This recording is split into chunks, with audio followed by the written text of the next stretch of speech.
Yes class आज हम लोग फिर से धूल पाठ पढ़ेंगे और देखेंगे कि क्या है। धूल पाठ पढ़ने से पहले हम थोड़ा सा रामविलास शर्मा के बारे में भी जान लेंगे कि इनका समय कब था और इन्होंने इसमें क्या लिखा है और उनकी महत्वपूर्ण रचनाएं क्या थी। ठीक है, मेरी आवाज आ रही है आप लोगों को? यस ठीक है, तो देखिए रामविलास शर्मा का जन्म उत्तर प्रदेश के उन्नाव जिले में सन 1912 में हुआ था। अच्छा, आप लोगों को पता है कि ये उन्नाव कहाँ है? यूपी में। यूपी में है और कानपुर के पास है। ठीक है, कानपुर के पास उन्नाव जिला है। प्रारंभिक शिक्षा गांव में पाई। इन्होंने अपने शुरुआती शिक्षा जो थी वो गांव में पाई और उच्च शिक्षा के लिए ये लखनऊ आ गए। यानी इनका बचपन शुरू के जो शुरुआत दौर की पढ़ाई थी वो उन्होंने अपने उन्नाव गांव में वहां पे प्राप्त की और उच्च शिक्षा के लिए ये लखनऊ आ गए। वहां इन्होंने अंग्रेजी में एमए किया और विश्वविद्यालय के अंग्रेजी विभाग में प्राध्यापक हो गए। वहां पे उन्होंने लखनऊ में अंग्रेजी से एमए किया। इनका एमए का सब मास्टर ऑफ डिग्री जो थी वो अंग्रेजी में ली और वहीं के एक विद्यालय में अंग्रेजी विभाग के प्राध्यापक बन गए। प्राध्यापन काल में ही इन्होंने पीएचडी की उपाधि अर्जित की। पढ़ाते पढ़ाते जब इनके अध्यापक थे और उसी दौरान इन्होंने क्या किया, पीएचडी की भी डिग्री प्राप्त कर ली। अब हम बात करेंगे उनके मुख्य कृतियों का, उनकी रचनाओं का। तो भारतेंदु और उनका युग, महावीर प्रसाद द्विवेदी और हिंदी नवजागरण प्रेमचंद्र और उनका युग निराला की साहित्य साधना, भारत के प्राचीन भाषा परिवार और हिंदी भाषा समाज, भारत में अंग्रेजी राज और मार्क्सवादी इतिहास, दर्शन, भारतीय संस्कृति और हिंदी प्रदेश, गांधी, अम्बेडकर, लोहिया और भारतीय इतिहास की समस्याएं, बुद्ध, वैराग्य और प्रारंभिक कविताएं, सदियों से सोए जाग उठे इनका कविता था। पाप के पुजारी इनका नाटक था। 4 दिन इनका उपन्यास था और अपनी धरती अपने लोग आत्मकथा था। अच्छा, आप ये बात मुझे बताएंगे कि आत्मकथा, सॉरी 1 सेकंड के लिए आप लोग थोड़ा सा म्यूट हो जाएंगे। हाँ, आशीष थी। चलो ठीक है, तो इनकी रचनाएं थी। हाँ, एक चीज मैं आपसे क्वेश्चन कर रही थी कि ये आत्मकथा और आलोचना में, ठीक है, अंतर क्या होता है? मैम? हाँ बताइए। मैम, दूसरा शब्द क्या है? आलोचना।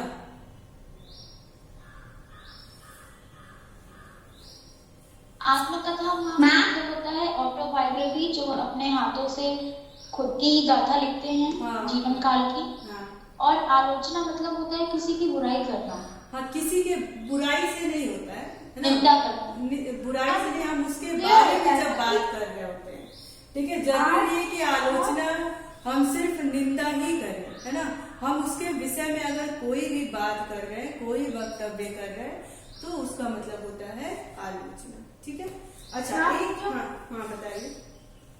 जो आत्मकथा होती है वो हम खुद लिखते हैं और उसे ऑटोबायोग्राफी का इसीलिए नाम देते हैं। और जो दूसरा हमारे बारे में लिखता है तो उसको आलोचना कहते हैं और वो बायोग्राफी ही कहलाती है। लेकिन दोनों में बस यही अंतर है कि हम किसी के बारे में बात करते हैं, है ना, और आत्मकथा हम स्वयं के बारे में लिखते हैं। ठीक है, वो अंतर है। हाँ, एक चीज और आप बताएंगे, नाटक और उपन्यास में क्या अंतर है, या फिर कहानी और उपन्यास में क्या अंतर है? मैं बताऊं? हाँ बताइए।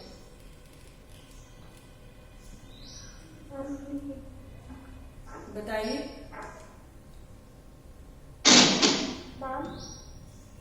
हाँ बोलो बेटा।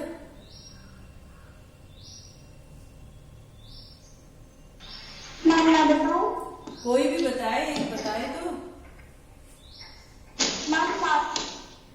नाटक होती है जिसमें कुछ किरदार होते हैं और जैसे प्ले टाइप का, और उपन्यास कोई बहुत लंबी कहानी होती है जिस एक पूरी किताब जैसी। हाँ, तो देखो, जो आपने कहा कि नाटक होता है जिसमें कुछ प्ले किया जाता है। बच्चा उपन्यास में संवाद होते हैं नाम उसमें। हाँ, नाटक में उसमें क्या संवाद होता है? संवाद होता है, मैम वो एक रोल प्ले टाइप का रोल प्ले होता है। और उपन्यास भी लिखते समय उसमें भी अलग अलग कैरेक्टर भी होते हैं। वहाँ कैरेक्टर्स होते हैं। बेटा कैरेक्टर उपन्यास में भी होते हैं।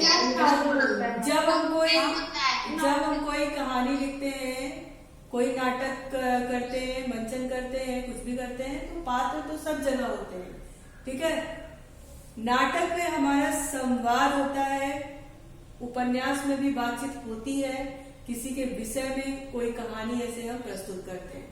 अंतर क्या होता है कि कहानी या नाटक हुआ वो छोटा होता है और उपन्यास क्या होता है, बहुत बड़ा होता है, ठीक है। आपने कहानी कभी कोई पढ़ी होगी तो वो मुश्किल से 2 से 3 पेजों में कहानी खत्म हो जाती है, लेकिन उपन्यास क्या होता है, एक मोटी किताब छप जाती है, उसमें छपती है। तो ये तो कहानी, हाँ, कहानी छोटा होता है और उपन्यास क्या होता है, बड़ा होता है, ठीक है। ये सब अंतर आप लोग ध्यान रखेंगे, ठीक है। अब हम बात करते हैं धूल पाठ की। धूल पाठ रामविलास शर्मा ने लिखा है और इसमें धूल की क्या कीमत है ना। उस जो कभी न कभी हम उससे बचना चाहते हैं, धूल से बचना चाहते हैं। अब आप ही कहीं निकल रहे हो और आपके ऊपर धूल उड़ रहा है तो कहोगे क्या है ना। लेकिन उस धूल का महत्व क्या है, क्या हमको मिलता है और क्या चीज हम वहां से नजरअंदाज कर देते हैं, उसके विषय में यहाँ पर बताया गया। तो देखिए इसमें है, बड़ी अच्छी पंक्तियों से है। हिंदी कविता की सबसे सुंदर पंक्तियों में यह एक है, जिसके कारण धूल भरे हीरे कहलाए। कह रहा है कि हिंदी कविता की सबसे सुंदर पंक्तियों में यह एक है, जिसके कारण धूल भरे हीरे कहलाए। अब इसका आशय क्या है देखते हैं। देखिए इसमें दिया है कि हीरे के प्रेमी तो शायद उसे साफ सुथरा खरादा हुआ, आंखों में चकाचौंध पैदा करता हुआ देखना पसंद करेंगे। भाई हीरा चमकदार होता है, धूल चमकदार नहीं होता है। तो लेखक कह रहे हैं, रामविलास शर्मा कह रहे हैं कि जो हीरे का प्रेमी है शायद उसे साफ सुथरा और खरादा हुआ। खरादा हुआ का मतलब क्या होता है? खरादा हुआ मतलब क्या अधिक घिसा हुआ ताकि उसकी चमक बढ़ जाए। हाँ, एकदम साफ सुथरा, सुडौल, चिकना, है ना, ताकि एकदम जांच परख करके बिल्कुल अच्छा है, इसमें कोई कमी नहीं है, एकदम चमकदार, देखने में सुंदर लग रहा है, ठीक है। और आंखों में चकाचौंध पैदा करता हुआ पसंद करना देखे। उसको धूल को ऐसा लगे कि बस चमकता हुआ हो, सुंदर दिख रहा हो, तो हीरे का व्यापारी शायद उसको इस रूप में देखना पसंद करे। परंतु हीरे से भी कीमती मैसेज आया है, फोन देखो। परंतु किसी हीरे से भी कीमती जिस नयन तारे का जिक्र इस पंक्ति में किया गया है वह धूल भरा ही अच्छा लगता है। कह रहे हैं कि इसमें जिसकी चर्चा की गई है नयन तारा, नयन तारे से क्या मतलब है? नयन तारे से हाँ, मतलब आंखों का तारा, यानी कि बड़ा ही प्रिय, है ना, का जिक्र है इस पंक्ति में, जिसका वो धूल में ही भरा हुआ अच्छा लगता है। जिसका बचपन गांव के गलियारों की धूल में ही बीता हो, वह इस धूल के बिना किसी शिशु की कल्पना ही नहीं कर सकता। कह रहा है इसमें एक ऐसे व्यक्ति की चर्चा की गई है जो गांव के गलियारों में ही, धूल में ही सना लिपटा अपना समय बिताया हो, उसको इस धूल से कितना लगाव है, वही उसके बारे में उसका बखान कर सकता है, वही वर्णन उसका कर सकता है, ठीक है। अब देखिए, फूल के ऊपर जो रेणु उसका श्रृंगार बनती है, वही धूल शिशु के मुंह पर भी उसकी सहज पार्थिवता को निखार देती है। कह रहा है कि फूल के ऊपर जो भौरे घूमते रहते हैं और उसके श्रृंगार का बखान करते हैं, ठीक उसी तरह किसी शिशु के मुंह पर, यानी किसी बच्चे के मुंह पर अगर धूल लगी है तो उसकी सहजता, उसकी सरलता, उसकी सुंदरता, उसके अच्छे व्यक्तित्व का प्रमाण देती है। देखो, ये धूल सिर्फ उड़ता हुआ कण की बात नहीं है। धूल ऐसा है कि जमीन से जुड़ा हुआ व्यक्ति, और जो जमीन से जुड़ा हुआ व्यक्ति है जो धूल की कदर करता है, यानी ये नहीं कि धूल उठा के बोरे में भर के अपने घर में रख लिया ये कदर हो गई, नहीं, उसके महत्व को जो पहचान रहा है उस व्यक्ति को कभी भी पीछे मुड़ के नहीं देखना पड़ता और कभी भी उसको मतलब ऐसा नहीं लगता कि आसमान में उड़ रहे थे और डायरेक्ट जमीन पर आकर गिर गए, तो कोई अंदरूनी चोट भी नहीं आती उसको। क्यों? क्योंकि वो जमीन से जुड़ा हुआ इंसान है, हवा से बातें नहीं करता, हवा में नहीं घूमता है ना, उसका जो पैर है वो धरातल पे टिका हुआ है। वैसी ही चीज की यहाँ पे वर्णन किया गया है, बखान किया। देखिए कैसे कह रहा है कि अभिजात वर्ग ने प्रसाधन सामग्री में बड़े बड़े आविष्कार किए हैं। भाई नई नई कंपनियां आई हैं, सौंदर्य प्रसाधन बने हैं, तमाम तरह के क्रीम, पाउडर, है ना, बहुत ऐसे सौंदर्य चीज जो आपकी शोभा को बढ़ाती है, बहुत कंपनियां हैं, लक्मे है, रेवलॉन है, जाने कितनी कंपनियां हैं, ठीक है। तो उसमें ये कह रहे हैं कि अभिजात वर्ग में यानी जो व्यापारी वर्ग के लोग हैं वो अनेकों तरीके के प्रसाधन का आविष्कार किया है, लेकिन बाल श्री कृष्ण के मुंह पर छाई हुई वास्तविक गोधूली की तुलना में वह सभी सामग्री क्या धूल नहीं हो गई। देखो धूल का मतलब दो तरीके से हो गया, एक तो धूल ऐसे ही उड़ गया जिसका कोई मोल नहीं है, ठीक है, वही वो कह रहे हैं कि जो बाल कृष्ण श्री कृष्ण के मुख पर वो गलियों में घुमा फिरा करते थे और जो धूल यानी जो जमीनी जुड़े हुए थे, जो आत्मीयता उनके अंदर थी, उसके आगे ये इतने कंपनियों का जो क्रीम पाउडर ये सब हिंतन है, क्या वो बेकार नहीं है, धूल भरे जैसा नहीं है? समझ रहे हो मेरी बात को क्या कह रहे हैं? यस। हाँ, है ना? यस। तो कह रहे हैं इनके मुंह पर सहज पार्थिवता को निखार देती है, ठीक है। हमारी सभ्यता इस धूल के संसर्ग से बचना चाहती है। और आजकल के लोग क्या है जानते हो, पहले के लोग क्या करते थे? पहले के लोग अपने छोटे बच्चों को, छोटे बच्चे यानी जो बच्चा थोड़ा चलने वलने लगता था, उन बच्चों को मजबूत बनाने के लिए धूल का ही मालिश करते थे। धूल में अपने बच्चों को लिटा करके उनके हाथ पैरों में धूल से लपेटा करते थे, उसके बाद उनको नहला धुला के करते थे। क्यों जानते हो? कहते थे कि उनकी हड्डियां मजबूत होती हैं। और आज के लोग क्या करते हैं? इसी धूल से बचना चाहते हैं और क्या करते हैं? कहते हैं नहीं नहीं धूल मत छूना, इन्फेक्शन हो जाएगा। तो कहीं ना कहीं हम तेल तो पहले भी लगता था, लेकिन जो धूल की हम बात कर रहे हैं यहाँ पे बातों को समझो, है ना।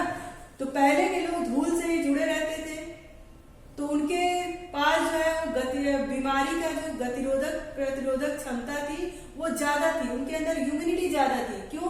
क्योंकि वो लड़ना जानते थे। और हम लोग का जीवन कैसा हो गया है? प्लास्टिक की तरह।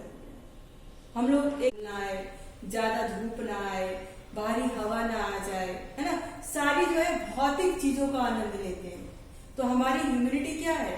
कम है। हम मैम वन डाउट। हाँ बोलो मैम, लेकिन अब तो लोग कहते हैं कि अगर धूल में रहोगे तो ये सब अस्थमा, ये सब बीमारी अगर मतलब कि हाँ, तो क्यों? धूल से सांस लेने में दिक्कत होती है। हाँ तो क्यों कहते हैं? क्योंकि हम शुरू से उससे बचते आ रहे हैं। हमारा बचपन उन धूल मिट्टियों से, है ना। तो अगर हमको आदत वर्ग में रहेंगे तो निश्चित तौर पे बीमार हो जाएंगे। पहले के लोग धूप में कड़ी मेहनत करते थे, धूप में रहते थे, उन चीजों से परहेज नहीं करते थे, और हमारे पास तब इतनी फैक्ट्रियां नहीं होती थी, इतना और चीजें नहीं हुआ करता था कि जिससे हमारा वातावरण दूषित हो। अब क्या है? अब वो धूल थोड़ी है, प्रदूषण है। तो प्रदूषण से तो बचना ही है हमें, है ना। लेकिन यहाँ पे चर्चा हो रही है धूल की, और वो भी धूल सिर्फ मिट्टी का धूल नहीं, जमीन से जुड़ने की बात हो रही है। आ रही है बात समझ में? हाँ, तो अब वो क्या कह रहे हैं कि हमारी सभ्यता इस धूल के संसर्ग से बचना चाहती है, वह आसमान में अपना घर बनाना चाहती है। आसमान में घर बनाना, इसका क्या तात्पर्य है? कोई बताएगा? मैम यहाँ पे जो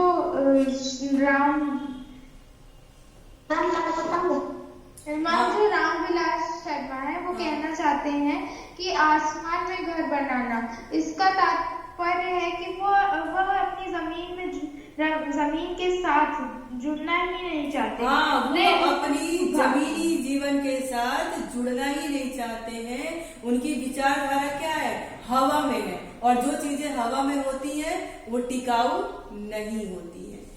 इसीलिए शिशु भोलानाथ से कहती है कि धूल में मत खेलो। कह रहे हैं कि आज की सभ्यता है वो आसमान में घर बनाना चाहती है। इसीलिए एक शिशु भोलानाथ से कहती है धूल में मत खेलो। भोलानाथ के संसर्ग से उसके नकली सलमे सितारे धुंधले पड़ जाएंगे। जिसने लिखा था धन्य धन्य वे है नर मैले, जो करत गात कनिया लगाए धूरी ऐसे लरिकान की। उसने भी मानो धूल भरे हीरे का महत्व कम करने में कुछ इतना ही है क्या ये? ठीक है, उन्होंने क्या कहा कि मानो उन्होंने धूल भरने भी कुछ कम क्या कर दिया है, महत्व है उनका। जैसे अब ये है, कहते हैं शिशु क्या कहती है, भोलानाथ से कहती है कि धूल में मत खेलो। भोलानाथ के संसर्ग में उनके नकली सलमे सितारे जो हैं वो क्या है, धूमिल पड़ जाएंगे। कह रहे हैं कि धूमिल पड़ जाएंगे।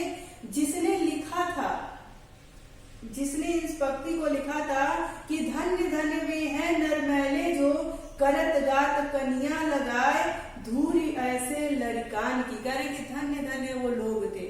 भोलानाथ ने लिखा था कि धन्य धन्य वे लोग हैं जो लोग अपने बच्चों को करत गात यानी अपने बच्चों के शरीर में कनिया यानी कीचड़, ये जो मिट्टी जब पानी में सन जाता है तो गीला हो जाता है ना, तो उसको लगा करके या धूल को मल करके अपने बच्चों को क्या करते थे, मैले कर देते थे और फिर उनको उनके अंदर नहीं उभरना, है ना। तो वो लोग धन्य हैं जिसने उसने भी मानो धूल भरे हीरे का महत्व कम करने में कुछ उठा न रखा था। कह रहे और वैसे लोग अब इस तरह की बातें करते हैं तो ऐसा लगता है कि धूल भरे हीरे का महत्व उनके नजर में भी अब क्या हो रहा है, धूमिल हो रहा है। ठीक है, कम पड़ता जा रहा है।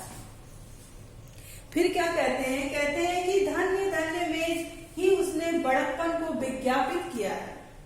फिर मैले शब्द से उसकी हीन भावना भी व्यंजित कर दी। कह रहे हैं कि धन्य एक तरफ तो उस धूल को, उस कीचड़ को, कनिया मतलब होता है कीचड़, उसको धन्य माना है ना, और धन्य मान करके अपने विज्ञप्ति बड़प्पन का एक वो दिया है। हाँ, और वहीं पे उसको मैले शब्द से हीन भावना की बात कर दी। क्या है ना, धन्य धन्य में नर मैले जो करत गात कनिया। एक तरफ जो छोटे बच्चों के शरीर में धूल और कीचड़ लगा करके उनमें उसको नहलाते धुलाते खिलाते हैं, और वहीं पे उसको मैले नर की बात कर दिया, यानी गंदे व्यक्ति की बात कर दी, है ना। तो एक तरफ तो धन्य बता रहे हैं, उसकी महानता को कर रहे हैं, और दूसरी तरफ मैला बता करके ऐसा लग रहा है कि उनके इस शब्द से हीन भावना व्यंजित कर दी। अंत में ऐसे लरिकान कहकर उसने भेद बुद्धि का भी परिचय दे दिया। वह हीरो का प्रेमी है, धूल भरे हीरे का नहीं। कह रहा है वो हीरो का प्रेमी है, परंतु क्या इससे स्पष्ट हो रहा है कि वो धूल भरे हीरे का प्रेमी नहीं है। शिशु भोलानाथ के संसर्ग से तो मैले जो करत गात की नौबत आई है। अखाड़े की मिट्टी में सनी हुई देह तो वही कहीं उबकाई ही आने लगे। कह रहे हैं कि जिस तरह से भोलानाथ ने उसमें बोला है ना कि मैले जो करत गात यानी शरीर को जो मैला कर देती है, ऐसी बात कही है। तो इस उद्देश्य से तो देखा जाए तो अखाड़े की मिट्टी में जो पहलवान अखाड़े में जाने की तैयारी करते हैं, उन्होंने वो मिट्टी से अपने शरीर को मैला करते हैं, तो उनको तो देख करके हमें क्या होना चाहिए, उबकाई आनी चाहिए, है ना। इससे तो यही प्रतीत होता है। फिर क्या कह रहे हैं कि जो बचपन में धूल से खेला है वह जवानी में अखाड़े की मिट्टी में सनने से कैसे वंचित रह सकता है। लेखक कह रहे हैं कि जो व्यक्ति बचपन में ही मिट्टी में खेला हो वो जवानी के समय में धूल अखाड़े में धूल से सनने से कैसे बच सकता है, कैसे वंचित रह सकता है। रहता है तो उसका दुर्भाग्य है। कह रहे हैं कि अगर वो वंचित रहता है बाद में तो ये उसका दुर्भाग्य है और क्या। यह साधारण धूल नहीं है, वरन तेल और मट्टे से सिंचाई हुई वह मिट्टी है। अखाड़े की मिट्टी कैसी होती है? तेल और मट्टे से सिंचाई होती है। यानी जो अखाड़ा बनता है, पहलवान जिसमें पहलवानी करते हैं, तो उस मिट्टी को तेल और मट्टे से सिंचाया जाता है। जो मिट्टी होती है उसमें तेल और मट्टा डाल करके उसको सना गया होता है, फिर वो ऐसे रहता है। उसी मिट्टी को जब अखाड़े में पहलवान जब रगड़ते हैं तो उनका तेल भरा वो मिट्टी लगता है, तो फिसलन होती है और उससे उनके अखाड़े में पहलवानी करते समय उनको काफी वो मिलता है। आ रही बात समझ में? आ रही बात समझ में? हाँ, तो देखिए जिसे देवता पर चढ़ाया जाता है, और वो अखाड़े की मिट्टी इतनी शुद्ध और अच्छी होती है कि उसको देवता तक पर भी चढ़ाया जाता है। भाई अखाड़े में जब पहलवान करता है तो सबसे पहले अपने अखाड़े को सलाम करता है ना, उसको प्रणाम करता है उस अखाड़े को। तो एक तरह से तो उस अखाड़े को अपने प्रभु को ही समर्पित करता है। भाई किसी को आराध्य तो मानता होगा, है ना, तो उसको प्रभु को ही समर्पित करता है। तो कह रहे हैं कि वही अखाड़े की मिट्टी भगवान को भी चढ़ाई जाती है। संसार में ऐसा सुख दुर्लभ है, पसीने से तरबतर बदन पर मिट्टी ऐसे फिसलती है जैसे आदमी कुआं खोदकर निकला। कह रहे कि पसीने से पहलवान, अखाड़े में जो पहलवान जाते हैं उनके पसीने से तरबतर शरीर पर ये मिट्टी ऐसे फिसलती है जैसे लगता है कि कोई व्यक्ति कुआं खोदकर और उसमें से बाहर निकला। उसकी मांसपेशियां फूल उठती हैं, आराम से वह हरा होता है। हरा होना यानी हरा होना यानी हरा होना यानी इसमें एक लाइन है कि आराम से वह हरा होता है। अच्छा, यानी उसे आराम मिलता है। हाँ, आराम से वो हरा हो जाता है यानी खुश हो जाता है। जो हरा शब्द है वो कभी कभी ऐसी जगहों पे जब उसका प्रयोग होता है तो वो खुशी का तात्पर्य देता है। जैसे हम लोग, अगर आपने बड़े बूढ़ों को किसी को आशीर्वाद देते हुए सुना होगा तो सुना होगा कि अरे खूब हरे भरे रहो, खूब फूले रहो, कंचन चरो, इस तरह का आशीर्वाद सुना होगा ना। हरे भरे रहो यानी खुश रहो, ठीक है। हरे भरे का यानी कलरफुल नहीं, खुशी से बात है। तो वही कह रहे हैं कि वो निकलता है और हरा होता है यानी खुश रहता है। अखाड़े में निर्द्वंद चारों खाने चित्त लेटकर अपने को विश्व विजयी लगाता है। उसको लगता है कि अखाड़े में मैं चारों खाने चित्त निर्द्वंद पड़ा हूं और अपने आप को विश्व विजयी समझता है। मिट्टी उसके शरीर को बनाती है क्योंकि शरीर भी तो मिट्टी का ही बना हुआ है। लेखक कहते हैं कि मिट्टी उसके शरीर को बनाती है, मजबूत करती है। क्यों? क्योंकि शरीर भी हमारी किससे बनी है? मिट्टी से बनी है। मिट्टी से। हाँ, शरीर और मिट्टी को लेकर संसार की असारता पर बहुत कुछ कहा जा सकता है, परंतु यह भी ध्यान देने की बात है कि जितने सार तत्व जीवन के लिए अनिवार्य हैं वे सब मिट्टी से ही मिलते हैं। जिन फूलों को हम अपनी प्रिय वस्तु का उपमान बनाते हैं वे सब मिट्टी की ही उपज है। देखो मिट्टी का कितना महत्व है ना। अब कोई फूल है बड़ा सुंदर दिख रहा है तो भाई पत्थरों के अंदर तो फूल नहीं उगते ना, उनकी जड़ें कहाँ होती हैं? मिट्टी में होती है। जो अनाज हम खाते हैं वो कहाँ उगते हैं? मिट्टी में उगते हैं। और उसी मिट्टी को हम क्या करते हैं? उसकी निंदा करते हैं, उससे हम बचने की कोशिश करते हैं। अभी देखिएगा आगे ये सारी चीजें आपको क्लियर होंगी। कह रहे शरीर और मिट्टी को लेकर संसार की असारता पर बहुत कुछ कहा जा सकता है, परंतु यह भी ध्यान देने की बात है कि जितने सार तत्व जीवन के लिए अनिवार्य हैं, यानी अपने जीवन जीने के लिए जितने भी चीजें अनिवार्य हैं वे सब मिट्टी से ही मिलते हैं। जिन फूलों को हम अपनी प्रिय वस्तु का उपमान बनाते हैं वे सब मिट्टी की ही उपज है। रूप, रस, गंध, स्पर्श, इन्हें कौन संभव करता है? माना कि मिट्टी और धूल में अंतर है, लेकिन उतना ही जितना शब्द और रस में, देह और प्राण में, चांद और चांदनी में। कह रहे माना कि धूल और मिट्टी में अंतर है। धूल में क्या अंतर है? मैं कौन बताएगा? धूल और मिट्टी में क्या अंतर है? हाँ मैं बताऊं? हाँ बताइए। धूल मिट्टी का ही एक अंश है हाँ। जो कि कभी कभी उससे अलग हो जाता है। अलग हो जाता है और वो और हाँ बोलिए। और मिट्टी धूल को अपने अंदर समाती है तथा मिट्टी में अन्य तत्व भी होते हैं, है ना। तो मिट्टी और धूल में इतना ही अंतर है, बस माइनर सा अंतर है, जितना कितना जो शरीर और प्राण में है, चांद और चांदनी में है, शब्द और रस में, बस उतने ही अंतर है, ज्यादा का अंतर नहीं है। मिट्टी की आभा का नाम है धूल। आभा यानी परछाई, ठीक है। तो मिट्टी के ही जो थोड़े बहुत सूखे हुए भाग जो मिट्टी से अलग हो जाते हैं, मैसेज आया है, फोन देखो। उसी को धूल कहते हैं और वही मिट्टी से ही वो उसका स्वरूप बना हुआ है, ठीक है। तो एकदम थोड़ा सा ही अंतर है उसमें। और मिट्टी के रंग धूल स्पर्श कौन सा, माना कि मिट्टी और धूल में अंतर है, लेकिन उतना ही जितना शब्द और रस में, देह और प्राण में, चांद और चांदनी में मिट्टी की आभा का नाम धूल है। और मिट्टी के रंग रूप की पहचान उससे किससे होती है, धूल से होती है। मिट्टी के रंग रूप की भी पहचान किससे होती है, धूल से होती है।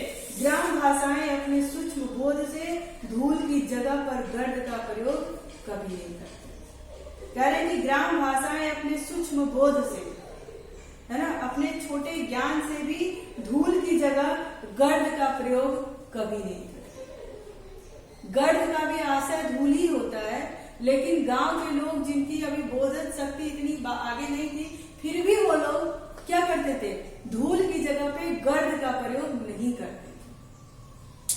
मैसेज आया है, फोन देखो। धूल हुआ है जिसे गोधूली शब्द में हमने अमर कर दिया है।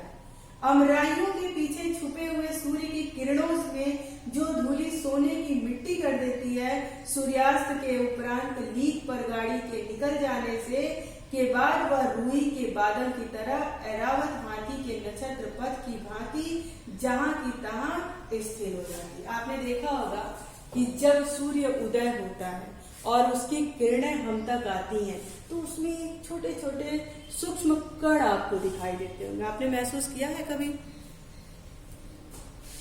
सूक्ष्म कण आपको दिखाई देते हैं, देखा है आपने कभी? यस मैम, देखा है। वो धूल के ही कण होते हैं और उस सुनहली किरणों में आकर के वो सोने के रंग में, ऐसा लगता है कि एकदम सुनहले रंग में वो कण आ रहा है। और वही शाम होते होते ये जो धूल है एक रुई की भांति, एक सफेद कोहरे की भांति जगह जगह क्या होती है, जम जाती है। भाई धूल हुई, ओस हुई, उसमें मिल करके वही कण क्या होते हैं, जम जाते हैं। और सुबह के कीड़ों के साथ वापस से ये कण के रूप में हमारे पास आ जाते हैं, ठीक है। अब देखिए क्या कह रहे हैं कि रुई के बादल की तरह या ऐरावत हाथी के नक्षत्र पथ की भांति जहां की तहां स्थिर हो जाती है। चांदनी रात में मेले जाने वाले गाड़ियों के पीछे जो कभी कल्पना की भांति, कल्पना की बात है, कभी कल्पना की भांति उड़ती चलती है, जो शिशु के मुंह पर फूल की पंखुड़ियों पर साकार सौंदर्य बनकर छा जाती है, धूल उसी का नाम है। अब आगे देखिए क्या है। गोधूली में कितने कवियों ने अपनी कलम नहीं तोड़ दी, लेकिन यह गोधूली गांव की अपनी संपत्ति है जो शहरों के बाटे नहीं पड़ी। कह रहे हैं कि गोधूली के कितने की कवि हैं गोधूली पर, जिन्होंने अपनी कलम नहीं तोड़ दी, लेकिन यह गोधूली गांव की अपनी संपत्ति है जो शहरों में बाटे नहीं पड़ी। अच्छा, आप लोग बताएंगे कि गोधूली का तो एक अर्थ ये धूल से है, और क्या अर्थ होता है गोधूली का, और क्या अर्थ होता है?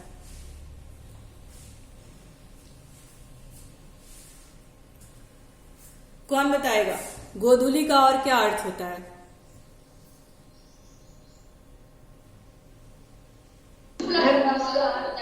क्या चीज?